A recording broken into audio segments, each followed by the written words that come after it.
First, we bring you a GB News exclusive.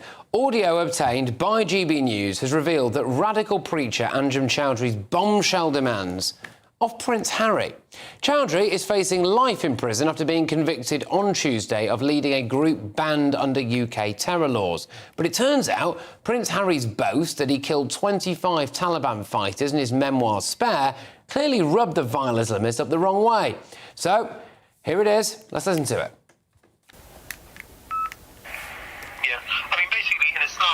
There are various punishments. I don't want to go through the whole breakdown, but one of them is called blood money, which in Arabic is diya, D-I-Y-Y-A-H, diya. And the diya is for everything. I mean, if someone gouges out an eye, then the compensation for that's 50 camels.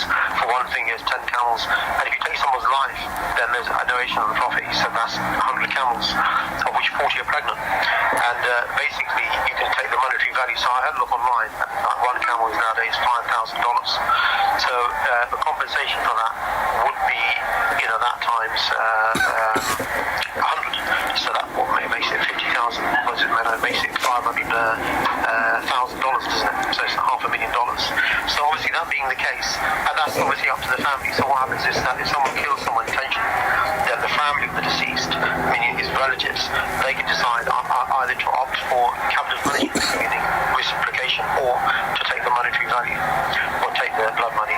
But I think anyway, in Harry's case, most probably, if it came to a court, because of the nature of his crime, which is just shooting indiscriminately at people, probably he would probably face the death penalty under the Sharia, under Sharia court. But in general, if the Taliban are asking for compensation, then the compensation would be the equivalent of that 100 camels, and of which 40 are pregnant, which is, as I say, $500,000. So for 25 people, it would be $12.5 million. And I was just thinking that, all things considered, especially post American withdrawal from Afghanistan, they are needy for the money at the moment. The country is in crisis over there economically. He's making a fortune from this book. It's more popular than Harry Potter and his nemesis. But he can afford that, can't he? He can afford to pay that because he's going to make far in excess of that, and he's making it on the back of saying he's killed all these Afghans as well, all these Muslims in Afghanistan. So I think it's only right that the proceeds of this book are put to good use, which is to pay reparations for the British crimes in Afghanistan. A shocking new report has put Prince Harry back under the security spotlight. Authorities are investigating disturbing audio in which an extremist speaker allegedly mentioned the Duke of Sussex. The story has shaken royal watchers and sparked renewed debate about the safety of public figures who live under constant scrutiny. The recording, uncovered during an ongoing counter-extremism investigation, reportedly contained inflammatory remarks aimed at members of the royal family. While the details remain under official review, security experts say any potential reference to Prince Harry is being treated with the utmost seriousness. Law enforcement agencies moved quickly, analyzing the content and assessing any credible threat. Sources confirm that protective measures for the Duke of Sussex and his family are constantly evaluated, especially amid Harry's frequent international travel and outspoken public profile. The news triggered immediate public reaction. Supporters expressed concern for Harry and Meghan's safety, while critics argued that high-profile figures inevitably attract extreme opinions online and offline. Royal commentators urged calm, stressing that verified information must guide public discussion. This incident comes amid a long-running debate about who should fund and manage Harry and Meghan's security arrangements since their move away from royal duties. Experts note that the couple's visibility, combined with their global activism, keeps them in the spotlight and sometimes under unwanted attention. The situation is a reminder of how easily misinformation, radical rhetoric, and social media can fuel fear. It also highlights the delicate balance between public life and personal safety, a balance the Duke and Duchess of Sussex know all too well. As investigators continue their work, royal sources emphasize one message: threats will always be taken seriously, but panic is never the answer. For Prince Harry, this is yet another chapter in the ongoing story of life lived under a global microscope. So, well, I now welcome the journalist who was on the other end of that extraordinary call with Anjem Choudhury. It's Dominic Lemansky. Dominic, thank you very much. Just to summarise a bit there, he's basically said that Prince Harry under Sharia law would probably face the death penalty, but he might be able to get away with it if he pays $12.5 million for slaughtering a few Taliban fighters, and it's the least he can do because actually the Taliban need the money and he's making loads of money off his buck, isn't he? Dominic, look, you've known Choudhury for quite a long time, I believe, haven't you? Can you just explain to us the circumstances behind that interaction? It's been about 18 years. I think I met him first at a protest, ironically outside the Old Bailey.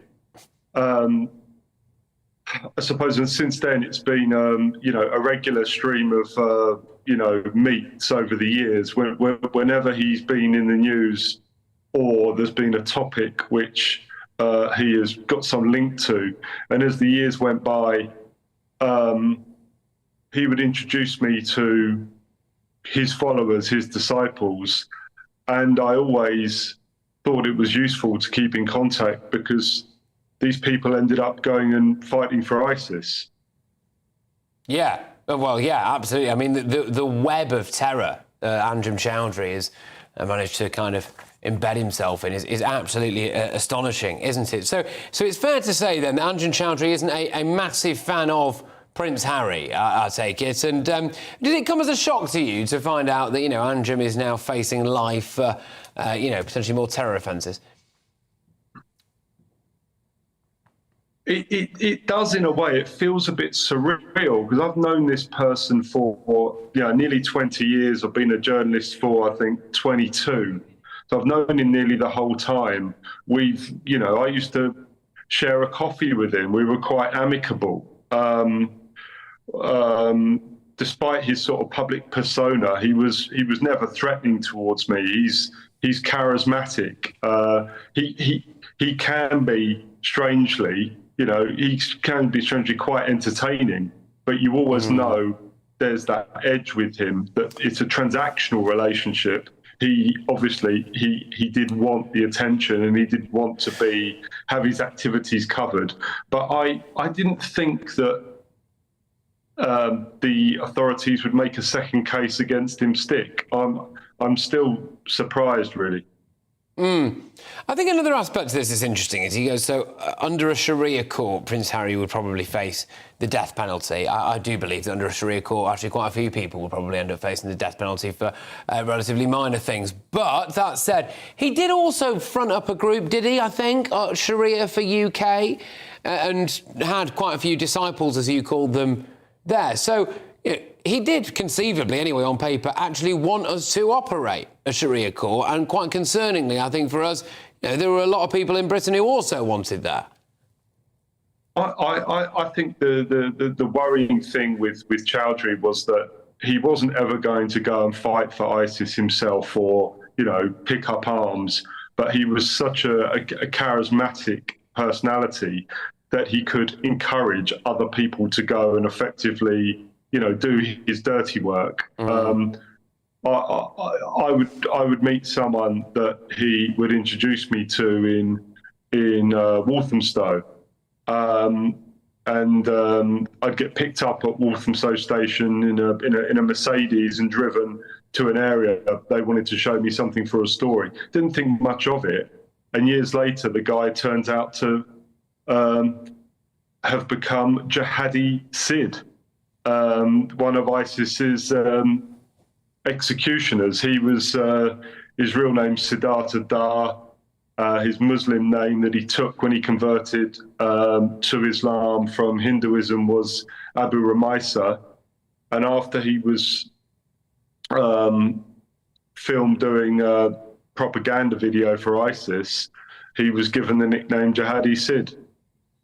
I mean, he picked me up in a car at Walthamstow station about 12 years ago for a story. I mean, it is just absolutely bonkers, isn't it?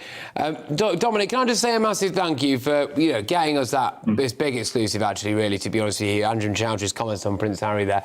It's such a fascinating discussion off the back. I would really like to chat to you again soon, actually, possibly at more length about Andrew Chowdhury and some of the experiences that you've had with him and others. Dominic, thank you very much. Take care. That was journalist Dominic Lemansky there.